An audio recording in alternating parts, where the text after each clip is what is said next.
بسم الله الرحمن الرحیم ګرانو ملګرو تاسو ته په لرن انګلیش ان پښتو چینل کې په هراله او ستړي مشي ویم ملګرو په نننۍ کلاس کې به زه تاسو د ټولو بیماریانو نمونه په انګلیسي کې زده کوم او بیا به زه تاسو په دې ټولو بیماریانو په یو مهم د دې ټول ایکسپلینیشن به درته کوم او تاسو کلاس تر پایه پورې خامخا وګورئ راځئ چې خپل نننۍ کلاس شروع کړو پیلنې موږ سره کینسر څه ته وایي دا وایي سرطان ته یعنی کینسر موږ سره هغه بیماري ده دا چې کله انسان ته ولګي نو دا انسان ډیر زیات مطلب زیاتره خل وجني خو اوس وخت کې مطلب د دې علاج ممکن هم دی یعنی د دې خپل سټیج چې کو په هغه کې درته ولګي دا پس سټیج کې درته ولګي د هغه علاج دی وکړو بیا مطلب ممکن دی ته به ان شاء الله روغ شي په دویم سټیج کې بیا چانس شته چې ته مړ کېدیم شو روغ کېدیم شو خو په تھرد سټیج کې تا ته ولګي نو بیا انسان نه پاتې کیږي بل موږ سره ډایبټیز څه ته وایي دا وایي شکر ته یعنی دا موږ سره هغه بیماري ده چې مطلب دا چې کله انسان ته ولګي د انسان بدن کمزوری کیږي او مطلب هغه چې کله کم ځای زخمي شي د هغې نه بیا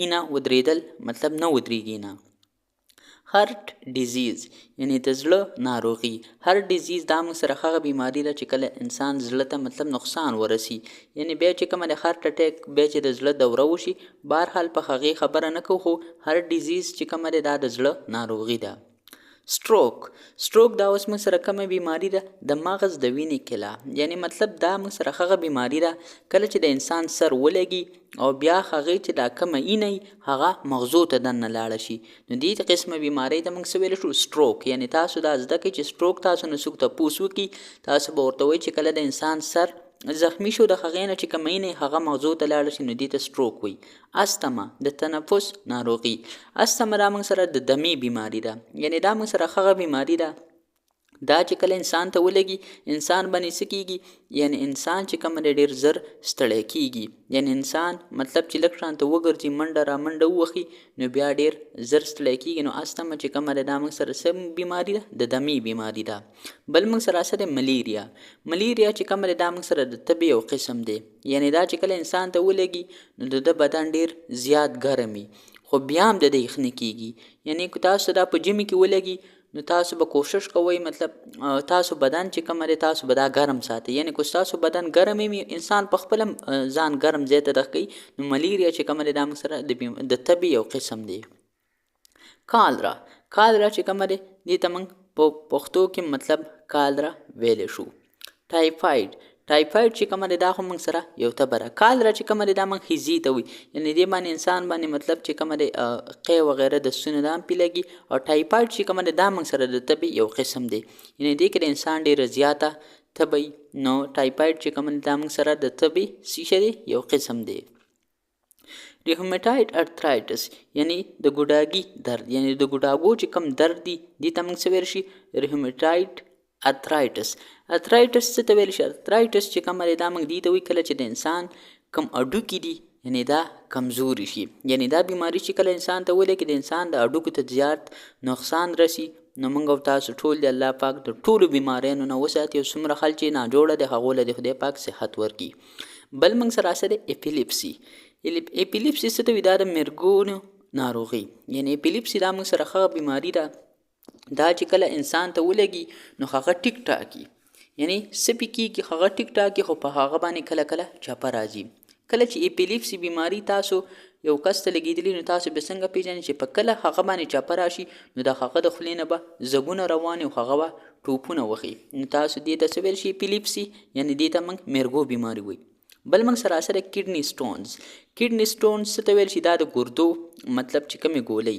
یعنی دا چې کله د انسان په ګردو کې کاڼي وشي نو دې ته بیا موږ ویل شو کډني سټونز یعنی دا ولې کېږي د دې ټولو نه مین ریزن څه دی دا موږ سره دی مطلب ټماټر یعنی تاسو چې کله ټماټر خورئ نو د هغې نه پوستکی اړوئ نو بیا به تاسو ته کډني سټونز نه کېږي اکثر تاسو چاولې خورئ چاولې کې کوشش کوئ چې مطلب د هغې صحیح طریقې سره صفایي کېږي او بل چې د ګردو د کم کډني سټونز غټه وجه ده نو غټه وجه ټماټر ده خو اوبه چې کله ګندئ او هغه تسکي نو هغې نه کډني سټون ډېر زیات جوړیږي بل موږ سره سره ګیسټرایټس یعنی د معدې درد ګیسټرایټس څه ته ویل شي دا موږ سره د معدې درد دی یعنی تاسو به کسان لیدلي هغوی زما په معده باندې درد دی او کله چې د هغه معده خراب وي نو د هغه ډایرکټ کنیکشن دماغو سره وي نو دغه کس دماغ هم کمزوري نو ګیسټرایټس چې کومه دی دا موږ سره د معدې درد دی یعنی کله چې د انسان په معده باندې درد دی السرز څه ته ویل شي؟ دا زخمونو ته وایي. یعنی مطلب کله چې د انسان مطلب ډکو د سماتي دغه طرف ته مطلب چې زخمونه ولګي نو دې ته موږ السر ویلی شو. عام چې کوم زخمونه دې ته موږ السرس ویلی شو. ګوټ چې کومه دی دا موږ کوټ ته ویلی شو. یعنی دا چې کومه دی کله انسان تاسو به لیدلی که نه د هغه چې کله په دې مرۍ کې مطلب یو غوټه شان ته راوخېږي نو دې ته موږ څه ویلی شو؟ ګوټ. بل موږ سره اثر اسټیوفوراسس یعنی د هډوکو کمزوري. اسټیوفوراسس چې کومه دی دا موږ سره د ریومټاید ارترایټس یعنی دا موږ سره د ارترایټس ټایپس دي. دا کو تاسو بیالوجي ویلی نو په هغې کې به دا تاسو ډېر په اسانه طریقې سره ایکسپلین کړي موږ ویلی دي نو انشاءالله زه تاسو دا ایکسپلین کوم. اسټیوفوراسس چې کومه دی دا مطلب موږ څه ته ویلی شو؟ دا د انسان چې کله هډوکي کمزوري کیږي. یعنی دا اکثر زنانو ته لګي. زنانه چې کومه دی دا مطلب خپلو بچو له پی می ورکوي او کم خوراک هغه په بچو کوي په خپله نه کوي نو اسټیوفوراسس دوی ته لګي نو دا د هډوکو کمزوري. بل موږ سره سره فورایسس چې د پوټکي زخم یعنی فورایسس چې کومه دی دا موږ څه ته وي؟ کله چې د انسان په پوټکي باندې یعنی په چمړه باندې تاسو داسې کومه سرمني د بدن په دې باندې چې مطلب کله زخم ولګي دې ته موږ څه ویلی شو؟ فورایسس. یعنی بل موږ سره سره د دې دا پروننسیشن تاسو لږ کنفرم کړئ یار ساري او دې کې زه لږ دغه شوم میبي دا پی پکې سایلنټ نو سورایسي دا نو تاسو که دا کنفرم کړو ډېره مننه به نو ډېره مننه به تاسو. بل موږ سره سره اکزیما چې کومه دی دا هم موږ سره یو بیماري ده نو دې ته موږ په پښتو کې هم اکزیما ویلی شو. سکیبیز څه ته وي؟ دا مطلب موږ جرب ته ویلی شو. بل موږ سره سره رینګ وام یعنی د ګونډو ناروغي. رینګ وام دا موږ سره کومه بیماري ده؟ دا موږ سره هغه بیماري ده کله چې د انسان چې را کومې خپي مطلب دا کمزوري شي. یعنی تاسو به ډېر داسې کسان لیدلي چې هغو ته مطلب دا بیماري ولګي او بیا هغو چې کومه دی ګرځېدی نه شي په ځای باندې ناست دي. د دې اصل وجه دا ده د دې اصل وجه څه ده؟ کله چې انسان ماسټربیشن کوي. ماسټربیشن تاسو پیژنئ یعنی د هینډ پریکټس چې کوي یعنی هغه ته دا بیماري لګي. او بل مطلب زنانو ته تاسو چې ما څنګه ویل زنانو ته هم دا ځکه لګي زنانه چې کله بچي ډېر راوړي نو بیا هغو ډېرې کمزوري او هغو چې وزن هم اکثر زیات تاسو به زنانه لیدلي د هغو اکثر وزنونه هم زیاتي نو دا بیماري هغو ته خامخا لګي. یعنی دا دغه ځوانانو ته هم لګي چا چې مطلب خپې کمزوري او د بره بدن غټي. یعنی تاسو به ډېر داسې خلک لیدلي چې هغو ډېر زیات خوراک کوي پریز نه کوي پریکټس وغیره نه نو د هغو ته دا بیماري لګي او هغه کسانو ته هم لګي چې څوک په ځای باندې ناست چا د ناستې کار نو هغه ته هم دا رینګ وام لګي یعنی د ګونډو ناروغي. بل موږ سره سره یعنی کنجنکټیوسټس د سترګو التهاب یعنی د سترګو التهاب ته موږ ویلی شو کنجنکټیوسټس. بل موږ سره سره برانکایټس څه ته وي؟ دا د سینې بغل یعنی تاسو چې کله مطلب د سینه چې کومه دی دې کې مطلب بغل مغل جمع شي یعنی دا چې کله د انسان لنګس خراب شي نو هغه ته دا بیماري لګي دې ته موږ ویلی شو برانکایټس یعنی د سینې چې کوم بغل دی ته موږ برانکایټس ویلی شو.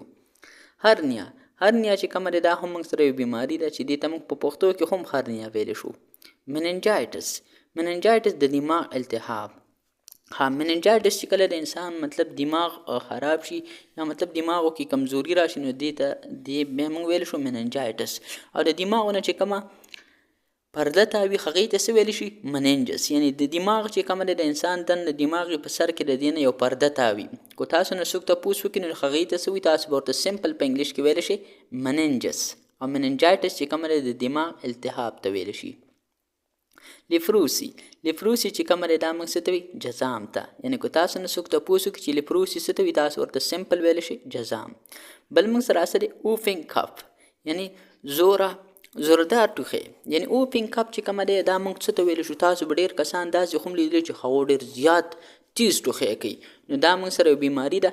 کپ چې کومه دی دا موږ ټوخي ته وي. دا خو عام صورتحال کې هم خلک کوي خو تاسو به کله اکثر لیدلي اکثر چې دا برانکایټس خلکو ته وشي مطلب یا مطلب د هغه چې کوم ګله چې کومه خرابه شي نو دې ته مطلب څه ویلی شو موږ سور تروټ چې وشي یعنی ګلې ته موږ سور تروټ ویلی شو. کله چې د انسان دا خرابه شي نو بیا د ته هم دا اوفینګ کپ کیږي. یعنی اوفینګ کپ چې کومه دی تاسو نه چا تپوس وکړئ تاسو ورته سمپل داسې ایکسپلینیشن وکړئ چې دا موږ سره هغه بیماري ده چې کله انسان ډېر زیات تیز ټوخی کوي. یعنی یو ورځ بهرحال اگزامپل خو نشم در کولی خو اوپینګ کپ چې کومه دا موږ زوردار ټوخي ته وایو. یعنې داسې ټوخی ته وایي چې کمره کې درسه یو کس ناست دی او هغه ټوخی وکړي ته یې کړه کمرې وخوځوله. نو سمپل تاسو دا زده کړئ. بل موږ سره اثر ټیټنس. ټیټنس څه ته وایي؟ دې ته موږ ټیټانوس وایي، په پښتو کې ورته موږ همدغه وایي. ریبیز. ریبیز څه ته وایي؟ د سپي نښته. یعنی مطلب دا موږ سره هغه بیماری ده مطلب چې کله دا مطلب یو کس سپی وچیچي نو دې ته بیا دا بیماری لګي ریبیز. چکن پاکس چرګک. یعنی چکن پاکس چې کومه ده دا موږ سره یو بیماری ده چې دا څه نه لګي، دا له چرګانو نه لګي. یعنی چرګانو ته چې کله یو مرض ولګي او هغه بیا انسانانو سره نږدې نو هغه ته بیا دا بیماری لګېدلی شي. نو تاسو کوشش کوئ چې تاسو خپل کور کې چرګان هم ساتئ نو چې هغو ښه علاج کوئ. کو هغو ته بیماری لګي نو هغه بیماری تاسو ته هم لګېدلی شي. او اوس چې کومه ده یو منکی پاکس راوتي دي نو دا ډېر زیات دغی.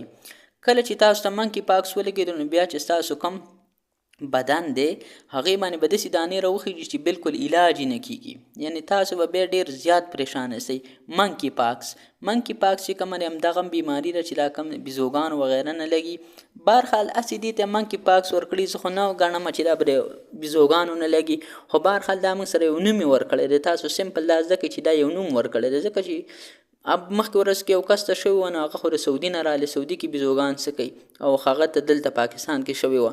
نو بهرحال منکی پاکس چې کومه دی دغه داسې بیماري چې ستاسو په بدن به مکمل دانې، یعنې ستاسو بدن به مکمل د دانو نه ډکې غټې غټې دانې به وړې وړې به هم نه وي. بل موږ سره څه دی؟ میسلیس. میسلیس څه ته وایي؟ مخکې ناروغي. یعنې دا موږ سره مطلب هغه ناروغي ده چې مطلب کله تاسو باندې دا مخکې مطلب تاسو سمپل دا ځکه چې دا مخکې ناروغي ده، د دې ایکسپلینیشن ته ضرورت نشته. ممپس د غاښ. یعنی مطلب دا ممپس چې کومه دا موږ سره د غاښ مطلب نه جوړي ده. یعنی کله چې د انسان غاښونه ماښونه کمزوري شي نو هغه ته چې کومه بیماری لګي هغې ته موږ په انګلیش کې ویلی شو ممپس. ملګرو دا زمونږ نننی کلاس چې پای ته ورسېدو. زه امید کوم چې دا ټولو بیماریانو نومونه به تاسو په اسانه طریقې سره زده کړي. ملګرو که په دې کې له ما نه څه غلطي وړه غلطي شوي نو د هغې بخښنه غواړم، او کوم چې تاسو ته ما هغه پرننسیشن ریپر کو هغه تاسو په ډکشنرۍ کې وګورئ، زه به یې وګورم انشاءالله. نو بیا تاسو ما ته په کمنټ سیکشن کې هم ویلی شئ، او که چېرته تاسو ته د څه ضرورت نو بیا هم تاسو ما ته په کمنټ سیکشن کې کمنټ کوئ. نو انشاءالله موږ به تاسو ته په هغه ټاپک باندې ویډیو جوړو، او زموږ کوشش دا ده چې تاسو په هر ټاپک باندې په اسانه طریقې سره پوه کړو. ملګرو نننی کلاس زموږ پای ته ورسېدو. اوس ماله اجازت راکړئ، انشاءالله تاسو سره به په یو بل نوي کلاس کې ملاقات کیږي. چېرته چې هم اوسئ خوشحاله، آباد، بریالي، ژوندي او ګړندي اوسئ. د الله په امان.